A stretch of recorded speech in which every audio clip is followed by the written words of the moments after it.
to the lineup, triple threat. Greg Kelly joins the Newsmax lineup, premiering tonight right here on Newsmax. So set the DVR now. Keep the channel on even if you go out, and keep on Newsmax all day because Greg Kelly Report starts tonight, and we're starting a big new trend. And Greg, it's so great to have you on Newsmax. Hey, John Frank, thank you so much for having me. Yes, set those DVRs. I think we get credit even if you don't watch, as long as it's recording. And how about this? You know, working for a media company that is actually expanding. There's a lot of contraction right now throughout the industry, but Newsmax is expanding. We're very grateful to Chris Ruddy and the amazing team he's assembled here. And I am totally psyched. And by the way, I love what you guys do. It's great stuff. It's real. It's authentic. It's fun to watch. You know, Greg, you know the show's called Liquid Lunch, which is kind of a term down here in the financial district in New York. But I think everybody understands the concept that sometimes there's so many different angles than all the other networks are covering them right in their channel. You bring a new dimension because you've been across all different networks. You're a veteran. You come from, to me, New York City royalty. Your dad was the police commissioner. He ran Customs and Border Patrol. You've seen it all. And it's to me, it's monster. What are you guys going to be looking deep into on Greg Kelly Reports? Well, first of all, thank you for the kind summary of my life. New York royalty, I don't know. My dad did become commissioner, but when I was born, my father was a cop. And that's how I grew up, the son of a cop living in Baldwin, Long Island. And I credit that and my military service for really opening my eyes. That's how I grew up. That's how I developed. I did not become an adult in journalism. I became an adult in the military and traveling all over the country and the world. And I'm very grateful for that because a lot of times, if you're not careful, you can have a certain mindset if you're in the bubble. The bubble is real. Donald Trump talks about it all the time. The bubble is a thing in Washington and D.C. You could be anywhere in a bubble. But I'm so grateful that I had the opportunity to really connect with this country. I have a pretty good sense, I think. I'm kind of proud of it, where this country is going and where it's been. And we're going to try to bring that every night to all of you. Greg, welcome aboard. It's a thrill to have you, and I can't tell you how excited the network is about having you join our stable. Respectfully, I completely disagree with John's characterization of you as New York royalty, because unlike Prince Harry and the other royals who didn't have to earn their status, you did so the hard way, not only in the Marine Corps, but in journalism. I am curious, though, a lot of our viewers in New York and in the New York area may remember you from your role as the co-anchor of Good Day New York on Channel 5, and that was a critically acclaimed show, huge success in the ratings. And one of the things people attributed that to was kind of the levity that you and your co-host would occasionally handle the news with. We try to emulate you in that respect on this show a bit. I'm curious, now that you've moved to prime time, are you going to bring that level of levity with you a little bit? Well, here's the thing. Thank you, by the way.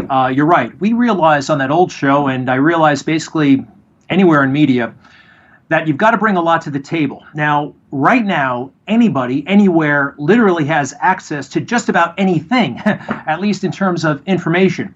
You know, media is a plural for medium. And medium is something that goes through something. A medium is a filter, if you will. And I only learned that a couple of months ago. What was the actual definition of media? It's the plural for medium. So if you, as a person, can access, say, the Mueller report, and read it cover to cover, what do you need the media for? It's kind of an interesting question. You got to bring context. You got to bring perspective. And we're going to encourage people to get into those original source documents. Look, I don't want to, this is not boring, but you didn't show up to college or to high school and just sit there and be educated. You had to do stuff. You had to be interactive. And all of this stuff is available to all of us at any given time. And we think there's a potential to have a new and unique conversation that kind of makes America realize that, you know what, why do we need these filters anymore? We have so much information.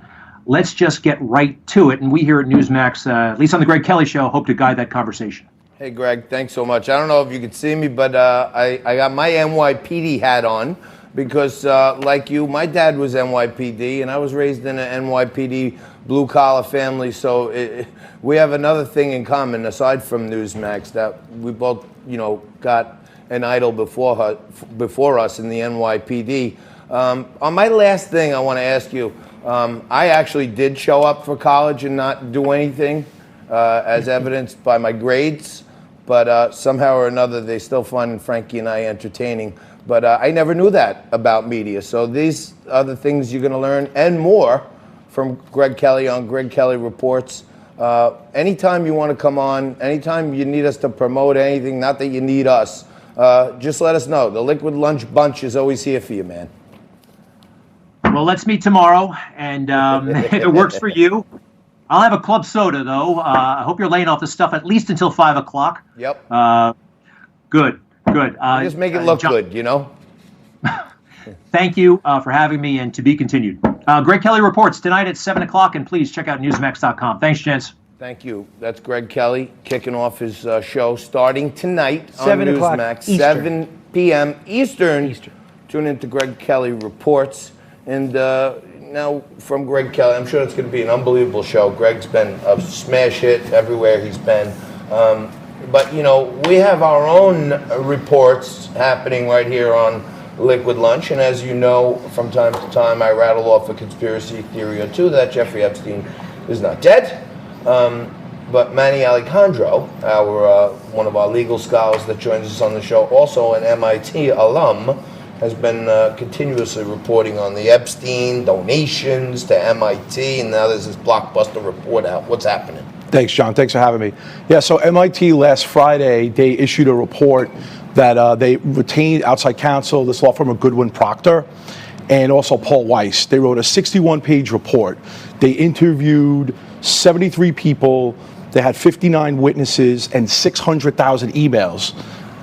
And here you go, the nothing burger that I'm going to deliver to you. The report essentially says we, MIT, didn't violate policy, get this, because we didn't have a policy. We didn't have a policy to deal with a character like Epstein. I mean, I'm very disappointed as an alum. I'm very disappointed in the school. And I want to emphasize, Manny, these were all, or at least a good chunk of these donations. How much money are we talking about, by the way?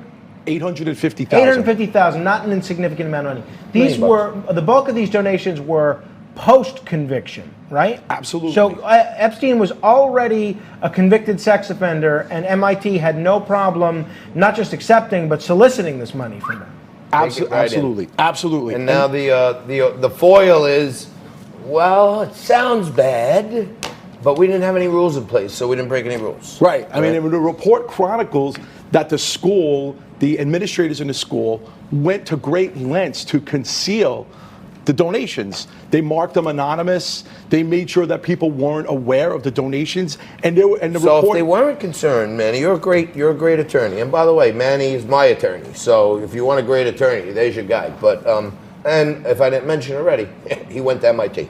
So when you look into all of this stuff, in the earlier revelations, they admitted that there was an internal policy to shield his name from things. Right. So if they didn't think they had anything to circumvent, why were they circumventing? That's a great question. So they didn't have an official policy how to deal with him, but they had an informal policy that we'll call the Epstein policy. And that policy was, let's conceal his identity. The rationale was, look, he could bring in big money. The report also names Bill Gates, Leon Black, Neri Oxman, who is married to Bill Ackman, okay? So there's high-level people. She's actually a professor at MIT.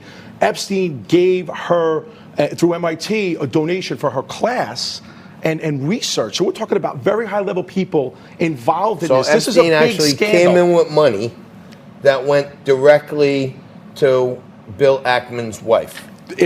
Through MIT. I'm saying, yeah, Epstein said, hey, I want to give an endowment to that class. Correct. Right there. Boom. Correct. And it was facilitated by this guy, Joy Ito, who's no longer there. He was the head of this thing called the Media Lab, okay? And then the report also talks about the fact, and we had talked about this earlier, Epstein made direct investments with Joy Ito. Joy Ito had some funds and other things. Into the MIT lab. And not only MIT lab, but Joy Ito personally. So there clearly is a pay to play. The most ironic part about this whole thing is that we had this anonymous donor policy for Epstein, right? And guess what Epstein did?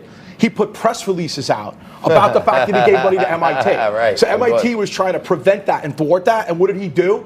He was trying to, what the report calls, whitewash his reputation, and that's absolutely what he did. In addition to the donations to the school, though, Manny, he also gave a personal gift of $60,000 to Professor Seth Lloyd. That's correct. From MIT. Who's Seth Lloyd, and why would he be giving him money? Great question. So Seth Lloyd was a very influential professor. I'm saying was because now he's on administrative leave. Okay, so essentially he had a relationship with Epstein for many, many years. According to the report as well. What kind of relationship? It's rumored that he went to Orgy Island. Oh. Yes, it's rumored that he flew on his plane. We don't really know. It's not been confirmed. But he has had a very strong relationship. And again, the school was looking at dollar signs.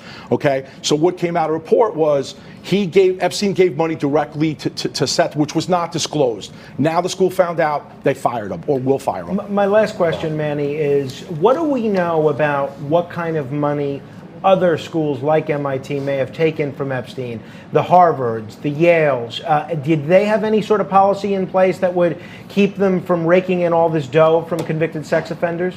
My understanding is he gave money to Harvard as well. Harvard did not return it. MIT is going to give that $850,000 to charities. My understanding was schools did not want to take money from him, and that's why there was this conflict at MIT whether or not they should continue to deal with him and take money, because other schools rejected it. So my answer is other schools have a policy. I'm not sure why MIT does it. They said they're going to institute one. Time will tell. I don't even think we've said MIT that many times in one segment, but I think we pounded it home. I think we did. Manny has been reporting on this for months. There's definitely a scandal brewing there, and you know what I think? Epstein did not kill himself, that's for sure, and I think he still might be walking the face of the earth. But between me and Manny, we're going to figure it out. We're going to take a quick break.